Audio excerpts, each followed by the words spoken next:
All right, so I started this video now 4 or 5 times because I was trying to do it live. Apologies to anybody that joined me live. I appreciate the support.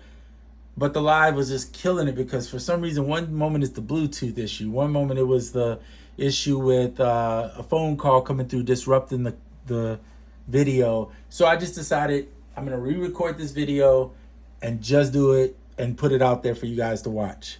So the arranger mode, let's talk about some of the cool things about it, some of the things that need to be worked on.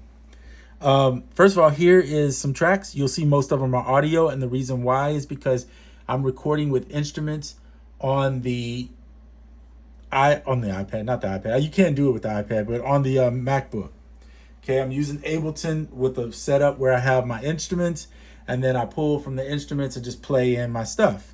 So this first track is, I'm gonna go to the mixer.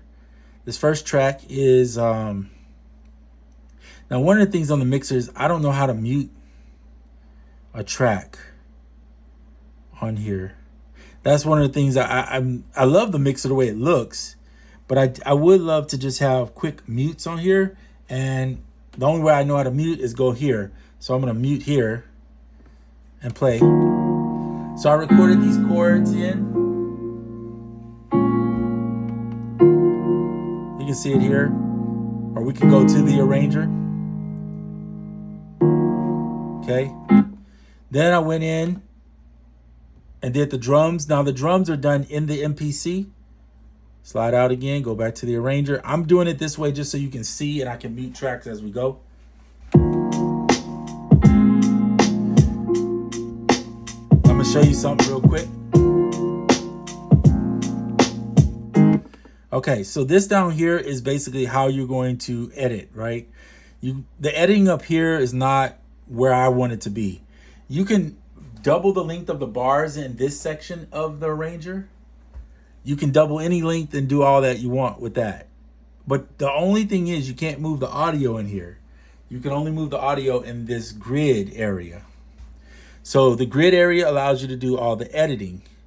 So you can edit and copy, erase portions or whatever. One of the things that's bad right now that they need to do is they need to make the MIDI tracks in clip form. So in other words, if I record a 4-bar or 8-bar loop in of a clip, it needs to be a clip. And the reason why is because if it's not, watch this. When you double tap to go edit, you got to edit from the whole thing. So this is 16 bars.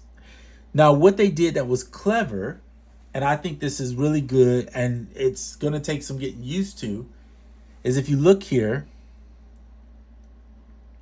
you see this top section, here's the arranger. See, this is as far as you can pull this grid up. You see how the lines here match? I'm gonna move it. I'm gonna actually do this so you can see it. See how it matches what's down below it? That's how you know where you're at. So there's a 4-bar, and here's the section for the 4th bar. So you can jump in and quickly edit just those sections. And you know where you're at on the track, right? So that was clever. But I know why some people would rather just have clips and say, okay, here's a clip and then I can move it. And here's why. If I want to copy a clip over here, I can do that. But the problem is I can't just grab this clip and make copy and just put it over there and make it quicker. It's a lot more work than that, right? You got to shrink this down to the size of the clips you want. Then you got to hit edit. Then you got to go up here and you got to either copy that sequence. In this case, the sequence is the whole thing. So if I copied the sequence, then it would be wrong. I'd have to either make sequences that are separate or it wouldn't work. Or you could just copy the bars. So you could copy the bars and select the bar length that you want. So let's say you want it like, I want the 1st bar through the 4th bar, but I want to make it 10 times. And you could do that really quickly, right? So that's the editing up here in this. I know a lot of people, like myself included, probably want it to be more like I could just drag these around kind of like I'm in a DAW and put some faders on the end of these audio clips so that I can fade the sounds in and out if I want to, right? That's kind of, like a DAW, and that would be nice. Unfortunately, it's not there yet. and it may never get there. I don't know what their plan is with regards to that. But if they do watch this video, Akai, I would definitely say put faders on the end here. Take note of Ableton. The way they do it, audio is perfect for this. Now, if you want to take note of MIDI, I would say take a look at Fruity Loops. Fruity Loops does MIDI very well. So Fruity Loops for the MIDI, Ableton for the audio, and you got a top-notch device. That's just my thoughts. Okay, so again, you can move stuff around. Now, what you can't do in here is like, say I want this sequence to be here. I can't do that. I can touch this clip and I can delete. If I hold it, I can delete, mute, and reverse. That's cool and all, and the delete is good, and the mute is just gonna mute it and turns it gray. That's clever, but and then unmute, just do that. But I would rather be able to move it in. What you have to do currently is jump in here and move the clip in here. So now if you touch it, you can move it wherever you want. And that's fine, because let's be honest, it lines up with the grid that you see up here. Okay, so you can kind of see the grid, but sometimes, hold on, let me do this. But sometimes I can't always see the grid because they don't put the grid markers until you slide into it. You start seeing it. So you just gonna have to make sure you pinch zoom, do what you gotta do for that. And don't forget to move back and forth here with your stuff. So your editing falls in the grid. This view of the arranger allows you to mute tracks and to see an overall layout of how it looks, with some abilities to copy and make multiple copies of certain sections. Okay, that's pretty much what it works like. You can move bars this way. Okay, if you zoom further out, you still can do it. And you can see, I think you can see up to 8 tracks, if I'm not mistaken, at the same time, all the way zoomed out. So that's not bad, because I'll be honest, I probably would never use more than 8 tracks. Unless if I'm going past 8 tracks, I would probably use more on audio. But as far as just overall tracks, I think maybe 8, because for sure the drums, let's say the drums, I explode the drums, right? That's going to automatically be 4 tracks. Then I'm going to have some type of chords, a melody, maybe a bass, and then another lead. That puts me at 8 tracks. So that's probably what you're going to look at the most, is those 8 tracks. However, if you are a person doing vocals in here or trying to do more than that in here, you're going to need more than 8 audio. And that's where I'm always like, I'd rather have 16 audio and less in the MIDI tracks. Because I'm never going to use, I think there's 128 if I'm not mistaken. And I don't know too many people in one sequence or even multiple sequences that are using 128 tracks in this thing. That's crazy. So it'd be nice to limit some of those tracks. If you could, drop them down to maybe half of that, and then give us another 8 audio tracks. Because the audio tracks, to me, play a huge role in the way I edit, and me using other instruments into here, right? And recording in those instruments. So I'm not professional in the sense of I'm not a musician who is out there. Well, maybe I am a musician. I am a musician in a way, but I'm not like what I mean. You know what I mean by when I say professional. Somebody who's technically professional, you're getting paid, you are professional. If you get any money for making music, you're in the term of profession, you could call it that. But there's levels to this thing, right? Of certain people who's out there making music for a living. That I don't make music for a living. I just do it for fun. And if I get some money, I usually put it right back into making music. So it is what it is. But anyway, we're not gonna get into that conversation. Back to this. So the way I routed things now, I have the MIDI going to the computer, and then all the audio comes back into here and I can record. Whatever track I'm on is the track that's armed. So you can see here, you see that little arming thing down in the corner. If I touch one, it changes there, go here. So you can see what's armed. And then my speaker is on, and then my guitar is on, but you don't hear any sound because I have the tracks muted. So I got to go back and show you. So I added a melody next, which you'll see come in on bar 4.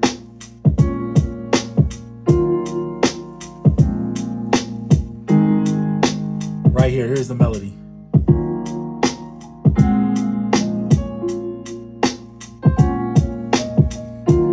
Okay, and then I'll bring the bass in so you can hear it.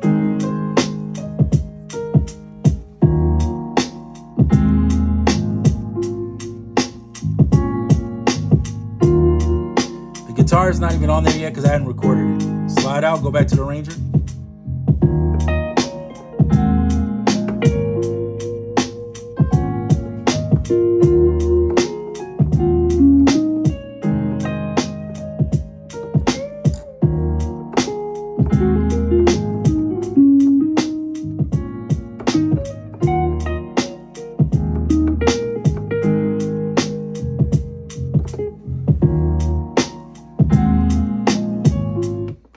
So there you have it. That's me messing around with the guitar. That's Ample Sounds guitar. They do not pay me for this. I had to buy my own stuff, so I'm just letting you know. It's really worth it when it comes to guitar.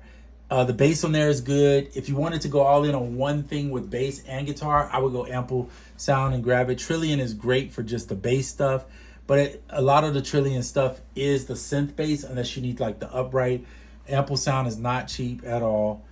For the cost of Ample Sound, one instrument could cost you, two instruments could pay for the whole thing of Trillion. But Trillion has synth and natural, I'm gonna call it natural sounding bass instruments.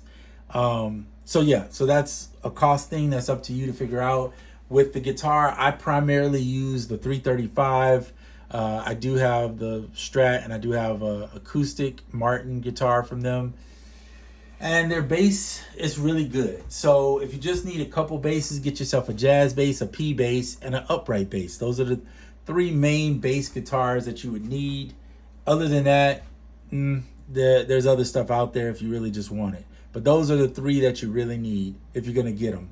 And then you need a Strat, and a 335 will set you right on most guitars. So you get those two, and maybe the acoustic, like either the Martin or the Taylor, and you'll be fine. All right, so that's all you need on guitars from me, in my opinion, for the type of stuff I would do with them. You can play, you know, get that vibrating of the strings, vibrato of the strings, pitch bend. So you don't get that inside of the MPC. This is something I'm bringing in, and there's a reason why I choose that, because of the authenticity of the sound. Sounds really good, and I'm big on having the better sounds. The better the sounds, the less I have to worry about editing and trying to make something sound better. I don't have time for that, so I just like to get a better sound. I'd rather just put the money in or the better sounds. Okay, that has nothing to do with MPC 3.0. That's just a choice. I'm just telling you why I'm using this versus using sounds inside the MPC. Not that you can't use them.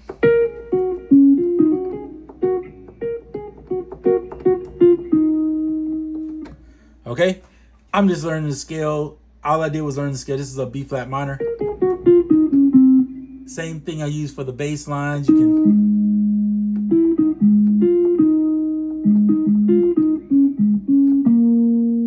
Right, just staying in the scale. That's all I'm doing. So you learn the scale, you write the song in the scale you wanted, and your chords fall in that scale too. Whatever chords you use.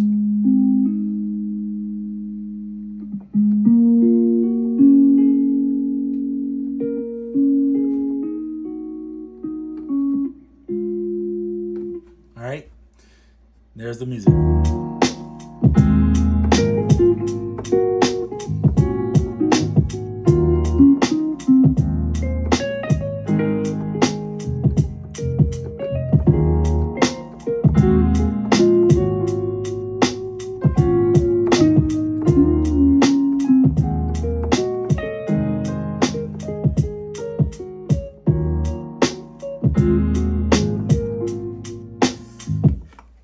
All right, guys, that's it for this video. Don't want to waste no more of your time. Just wanted to show you that's like this. If I want to do swan trumpets, do the same thing. I'm just recording it in straight. You got to play it till you like it. But my thought is express yourself, allow it to be free. And if you make mistakes, leave them mistakes up in there, okay? Because sometimes the mistakes sound good and you just have to accept it. We're human. Humans make mistakes, all right? But anyway, that's my thoughts on music and my thoughts on this MPC workflow using the arranger. And everybody records a little bit different, but however you record, just know the arranger is really dope, and it's probably only going to get improved, probably only going to get better is what I'm trying to say. Just, you know, you got to stick with it. And if you've been with MPC so long, then you know what's up. You already know you're going to stick with it because you've been there hanging this tight. If you don't hang this long, you're going to hang continually. It's just what it is. The workflow is the best in a hardware solution to me, and the workflow is really fast, and the workflow is, this is the best sequencer in my opinion. And when I say the best, I mean like it can practically do, and especially now that they added all the random stuff, it can practically do everything that most sequencers can do and more. So that's why I say it's the best. But anyway, that's my thoughts, my take. I'm out.